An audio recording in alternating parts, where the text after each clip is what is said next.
தனசேகர், தனசேகர், தனசேகர்.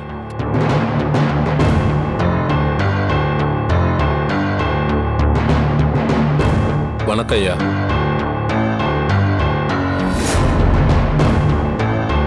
வணக்கம்மா. உங்களை பத்தி சொல்லுங்க மிஸ்டர் தனசேகர். உங்களோட ப்ரொஃபஷனல் ஒர்க் என்ன? என் பேர் தனசேகர், தரகர் தொழில் பார்க்குறேன்.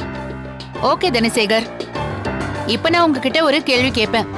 அதுக்கு நீங்க மறைக்காம உண்மையை சொல்லிட்டீங்கன்னா இந்த கேஸ்ல உங்களுக்கு எந்த பிரச்சனையும் வராது. சரி. அதோ அங்க உட்கார்ந்துருக்காங்க பாருங்க, அவங்கள யாருன்னு தெரியுமா? ஓ, நல்லா தெரியுமே. எங்க ஊரு ஜமீன் ஆவுடையப்பன் ஐயாவோட சம்சாரம் அகிலாம்மா. அவங்கள உங்களுக்கு எத்தனை நாளா தெரியும்? எப்படி பழக்கம்? இவங்களோட குடும்பத்தை எனக்கு ரொம்ப நாளா தெரியும். சமீபத்துல அகிலாம்மாவோட மூத்த பையன் அர்ஜுனுக்கு அவருக்கு 2ஆம் தாரத்து பொண்ணா எட்டிமட ஜமீன்லயோ இல்ல மத்த ஜமீன்லயோ நல்ல லட்சணமா இருக்கிற பொண்ண என்கிட்ட பார்க்க சொன்னாங்க.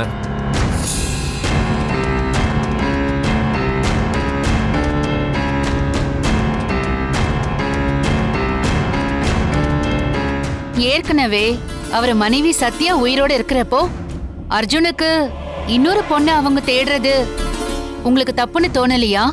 மேடம், நீங்க என்கிட்ட கேட்ட கேள்வியே நானும் அகிலாமாட்ட கேட்டு பார்த்தேன். அதுக்கு அவங்க கல்யாணம் ஆகி 8 வருஷம் ஆச்சு, இப்ப வரைக்கும் அவன் வயித்துல நம்ம ஜமீனுக்குன்னு வயித்துல ஒரு புழுப்பூச்சி கூட தங்கல. யாரா இருந்தாலும் ஒரு வாரிசுங்கிறது முக்கியம் இல்ல. இந்த ஜமீனுக்கு ஒரு வாரிசு பெத்து கொடுக்க முடியாத அவளை வச்சுக்கிட்டு நாங்க என்ன பண்றது? அதனால கூடிய சீக்கிரம் அர்ஜுனுக்கும் சத்யாவுக்கும் டைவர்ஸ்க்கு உண்டான எல்லா வேலையும் நடக்கும்னாங்க. அதனால இப்பவே நம்ம ஜமீனுக்கு ஏத்த மாதிரி பொண்ணு பார்க்க சொன்னாங்க. இதுக்கிடையில அவங்க மருமக வேற இறந்துட்டாங்கன்னு தெரிஞ்சதும் நானும் பல இடங்கள்ல தேடி 2-3 ஜாதகம் கொண்டு போய் கொடுத்தேன்.